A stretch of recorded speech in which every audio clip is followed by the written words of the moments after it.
자, 오늘 말씀 보겠습니다. 오늘 베드로후서 3장 14절부터 18절 말씀 되겠습니다. 387쪽입니다. 387쪽 베드로후서 3장 8절부터 14절부터 18절까지 말씀 되겠습니다. 자, 우리 387쪽입니다. 14절부터 베드로후서 3장 14절부터 마지막 절 18절까지 우리 한 절씩 교독해 드렸습니다. 그러므로 사랑하는 자들아 너희가 이것을 바라보나니 주 앞에서 점도 없고 흠도 없이 평강 가운데서 나타나기를 힘쓰라.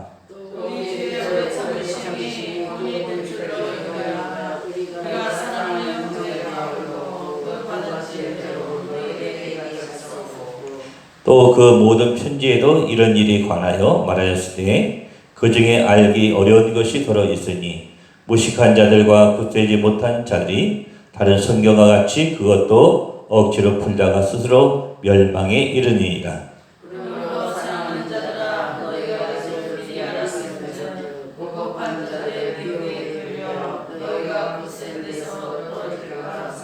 같이요. 오직 우리 주 곧 구주 예수 그리스도의 은혜와 그를 아는 지식에서 자라가라. 영광이 이제와 영원한 날까지 그에게 있을지어다. 아멘. 자, 오늘 베드로후서 3장 14절부터 18절까지 말씀은 바로 베드로후서의 이제 마지막 부분입니다. 마지막 부분. 자, 이제 14절부터 18절까지는 바로 베드로가 소아시아에 흩어져 있는 바로 터키 지방에 흩어져 있는 성도들에게 이제 하고 있는 말이에요. 마지막으로 하고 있는 말이 뭐냐? 너희가 거룩하고 굳센 삶을 살아야 된다. 이렇게 오늘 베드로가 말씀하고 있습니다. 거룩하고 굳센 삶을 살아야 된다. 이렇게 말씀하고 있습니다. 오늘 본문 14절 앞에 보게 되면 자, 이제 재림을 앞둔 우리가 어떤 삶을 살아야 되는가? 세 가지로 말씀하고 있습니다. 14절 앞에 보면 자, 재림을 준비를 하고 있는 우리 어떤 삶을 살아야 되는가? 첫째로 거룩한 행실과 또한 경건한 삶을 살아야 된다고 말씀하고 있고, 자, 둘째는 주님의 재림을 간절히 사모해라 이렇게 말씀하고 있습니다. 그리고 세 번째는 새 하늘과 새 땅, 다시 말하면 천국을 소망하며 살아야 된다. 이 세 가지를 14절 앞에서 말씀하고 있습니다. 그리고 오늘 14절에서는 바로 새 하늘과 새 땅, 다시 말하면 천국을 바라보는 자기의 삶의 자세가 어떠한지 우리에게 말씀해 주고 있습니다. 우리 다 천국 가야 될 자들입니다. 천국 가야 되는데 천국 가기 전에 이 땅에서 우리 해야 될 일이 있어요. 그래서 우리가 이 땅에 살면서 어떠한 삶의 자세를 가지고 살아야 되는가 오늘 14절에서 그것을 말씀해 주고 있습니다. 자, 14절 다시 한번 읽어보겠습니다. 다시 한번 14절 읽습니다. 그러므로 사랑하는 자들아 너희가 이것을 바라보나니 주 앞에서 점도 없고 흠도 없이 평강 가운데서 나타나기를 힘쓰라. 그리고 여기 14절 중간에 보게 되면 점도 없고 흠도 없이 이런 말이 나와요. 점도 없고 흠도 없다.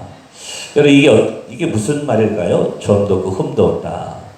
여러분 이 말씀은 무슨 뜻이냐면 하나님과 대면했을 때에 온전한 상태를 얘기합니다. 우리 하나님을 볼 때에 어떠한 허물과 죄도 없어야 된다는 그런 상태를 우리에게 여기서 점도 없고 흠도 없이 이렇게 우리에게 말씀해 주는 거예요. 여러분 과연 우리 하나님 앞에 섰을 때에 정말 흠도 없고 죄 없이 설 수 있는 사람이 과연 몇 명이나 될까요? 예? 맞아요. 없을지도 몰라요. 그러나 우리가 하나님 앞에 섰을 때에 비록 우리가 허물이 많고 또 죄가 많다 할지라도 중요한 것은 뭐냐면 이런 우리 험한 세상에 살면서도 우리가 믿음을 지키는 것이 중요합니다.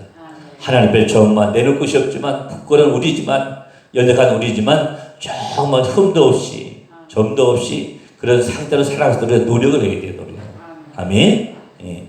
우리 한번 빌립보서 한번 찾아봅니다. 한번 빌립보서 2장 15절 말씀 찾아보겠습니다. 예, 신약성경 320쪽입니다. 320쪽 빌립보서 2장 15절 말씀 한번 찾아보겠습니다. 예. 320쪽 빌립보서 2장 15절 말씀 찾아봅니다. 자, 2장 15절 말씀 같이 있습니다. 이는 너희가 흠이 없고 순전하여 어그러지고 거스리는 세대 가운데서 하나님의 흠없는 자녀로 세상에서 그들 가운데 빛들로 나타내며. 아멘.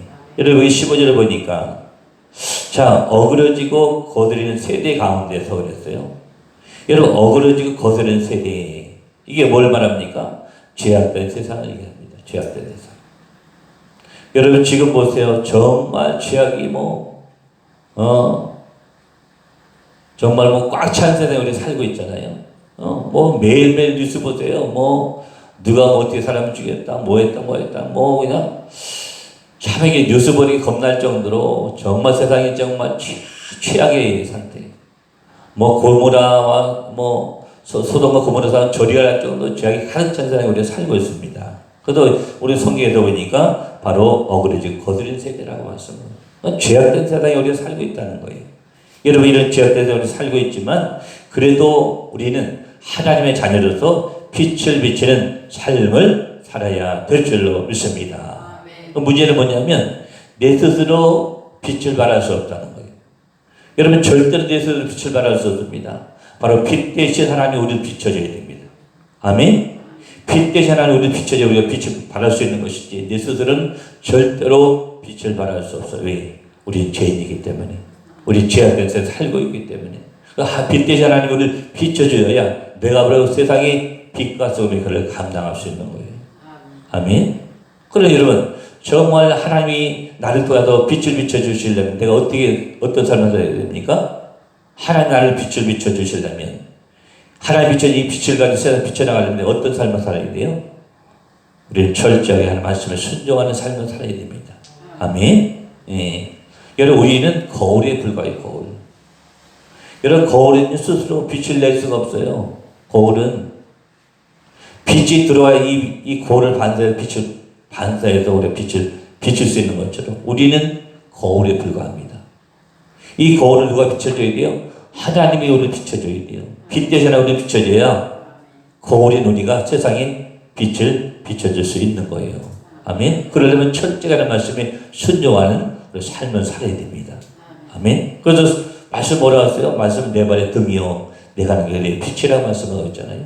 우리 말씀에 철저히 순종하는 삶 살 때에 그 빛된 하나님이 우리 세상에 비칠 수 있는 그런 빛된 자녀로 우리를 세워주시고 또한 그런 자녀로 우리를 써주실 줄로 믿습니다. 아멘. 우리 흠 있는 자녀예요.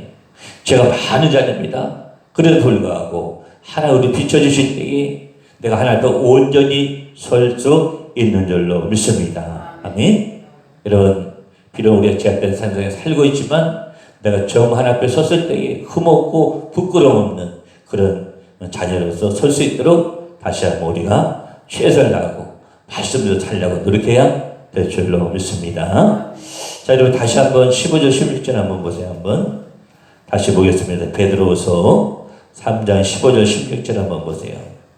사도 바울 얘기를 하고 있습니다. 베드로가 사도 바울 얘기를 하고 있거든요. 자, 15절 16절 다시 봅니다. 같이 있습니다. 또 우리 주의 오래 참으심이 구원이 될 줄로 여기라. 우리 사랑하는 형제 바울도 그 받은 지혜대로 너에게 이같이 썼고 또 그 모든 편지에도 이런 일에 관하여 말하였을 때 그 중에 알기 어려운 것이 더러 있으니 무식한 자들과 그 되지 못한 자들이 다른 성경과 같이 그것도 억지로 풀려가 스스로 멸망에 이르니라. 이런 15절 16절 보면 베드로가 사도 바울을 얘기하고 있습니다. 사도 바울. 사도 바울이 어떤 점과 나와 베드로인 나와 사도 바울이 어떤 점이 같다. 같은 주장하고 있다고 여기서 말씀하고 있어요. 자, 15절에 보니까요. 이 베드로가 자신이 가르침과 그리고 사도 바울이 가르침이 동일하다고 말씀하고 있습니다. 어떤 것이 동일하냐? 베드로가 말씀하고 있는 것과 사도 바울이 말하는 것은 똑같은 것이 부분이 있다는 거예요. 바로 우리 주의 오래 참으심이 구원이 될 줄로 여기라. 이게 주장은 똑같다는 거예요. 사도 바울이나 베드로는 똑같다는 거예요. 여러분 베드로는 유대인 중심으로 복음을 증거했습니다. 그리고 이 사도 바울은 이방인 중심으로 복음을 증거했어요. 그런데 이제 베드로가 시작할 때는 예루살렘 부분부터 복음을 전하기 시작했습니다. 그러나 이 사도 바울은 애초부터 예루살렘 배제하고 시리아 쪽부터, 그러니까 이방인부터 바로 사도 바울이 복음을 증거했어요. 그래서 뭐 시리아, 터키, 뭐 그리스, 로마까지 사도 바울이 복음을 증거했습니다. 서로 이렇게 다른 지역에서 복음을 증거했지만 같은 내용은 하나 있다는 건 무슨 내용이냐? 바로 우리 뒤에 오래 참으심이 구원이 될 줄 여기라. 이 부분은 똑같이 주장을 했다는 거예요. 다시 말하면 주님이 이 땅에 다시 오실 텐데 주님이 왜 더디 오시냐? 바로 정말 구원받을 영혼이 있기 때문에 그 영혼들을 위해서 주님이 재림이 더디 오신다고 말씀하고 있다는 거예요. 여러분 우리가 70억 인구 중에 이제 크리스찬이 20억밖에 안 됩니다. 나머지 50억은 아직도 예수를 모르는 사람들이에요. 그 사람들의 복음을 전파될 때에 바로 주님이 이 땅에 다시 오실 줄로 믿습니다. 그러니까 우리가 재림을 왜 더디 오시냐? 그렇게 묻지 말라는 거예요. 정말 하나님은 하나님 마음을 가지고 정말 영혼을 정말 불쌍히 여기는 마음을 가지고 그 영혼이 돌아오기까지도 주님이 오래 참고 있다고 오늘 베드로가 우리에게 말씀해 주었습니다. 여러분 17절 17절은 이제 베드로의 마지막 경고의 메시지가 나옵니다. 자 17절 한번 보세요. 17절 같이 읽습니다. 그러므로 사랑하는 자들아 너희가 이것을 미리 알았은즉 무법한 자들의 미혹에 이끌려 너희가 굳센 데서 떨어질까 삼가라. 여러분 17절은 베드로가 하고 있는 마지막 경고의 메시지예요. 바로 저와 여러분이 주고 있는 경고의 메시지입니다. 자 여러분 17절 끝에 보니까 뭐라 말씀하고 있어요?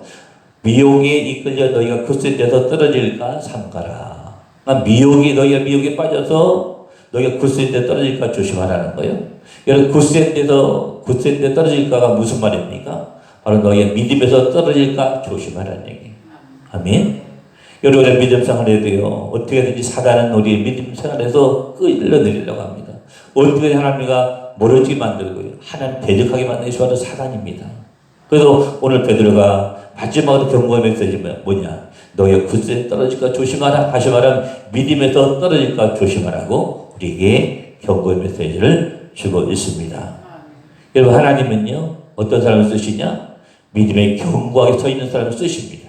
아멘. 모리알같이 연약한 그런 데 위에 세워진 믿음 없는 사람을 쓰지 않으시고 반드시 믿고 굳건한 반석의 사람을 하나님 써주시는 거예요. 여러분 여호수아 보세요. 여호수아가 가나안 땅 7년 동안 정복하러 나갑니다. 그러나 좀 두려운 마음도 있었지만 하나님이 굳게 믿음을 주시니까 그 믿음을 잡고 나갔을 때 7년 동안 가나안 땅을 정복할 수 있었어요. 여러분 요셉이나 욥도 보세요. 그리고 정말 어려운 환경 속에 있었지만 환경을 붙잡지 않고 뭘 붙잡았습니까? 누굴 붙잡았어요? 하나님을 붙잡았어요. 하나님. 믿음을 붙잡았어요. 그럴 때 하나님이 갑절의 축복을 주신 줄 믿습니다. 여러분 우리가 정말 제약된 세상 살고 있지만 우리가 끝까지 믿음을 놓지 않길 주의 이름으로 축원합니다. 믿음을 붙잡고 있을 때 하나님이 나를 통해서 내 삶을 통해서 축복해 주시고 나 또한 나를 축복의 통로로 믿음의 통로로 써주실 줄로 믿습니다. 자, 우리 한번 따라합시다. 한번 따라합시다. 자, 믿음을 굳게 잡으면 나를 축복의 통로로 쓰신다. 나를 축복의 통로로 쓰신다. 아멘. 여러분 다 축복의 통로가 되길 원하시죠? 굳센 믿음 붙잡을 수 있기를 주의 이름으로 축원합니다. 그리고 주님 앞에 섰을 때에 하나님 앞에 섰을 때에 점없고 흠없는 그런 우리 모습을 가지고 주 앞에 설 수 있기를 다시 한번 주의 이름으로 축원합니다. 기도합니다. 고마우신 주님 감사합니다. 다시 한번 오늘 메시지를 우리가 들으면서 정말 우리가 미혹을 이기고 정말 굳센 믿음을 붙잡기를 원합니다. 주님 아버지 도와주시고 역사하여 주시옵소서. 정말 이 말세 이 시대에 죄악이 관영한 이 시대에 우리가 더욱더 믿음을 굳게 잡고 승리할 수 있도록 주님 도와주시고 역사하여 주시옵소서. 베드로의 마지막 경계 말씀처럼 굳센 데서 떨어질까 조심해라고 오늘 우리에게 말씀해 주고 있습니다.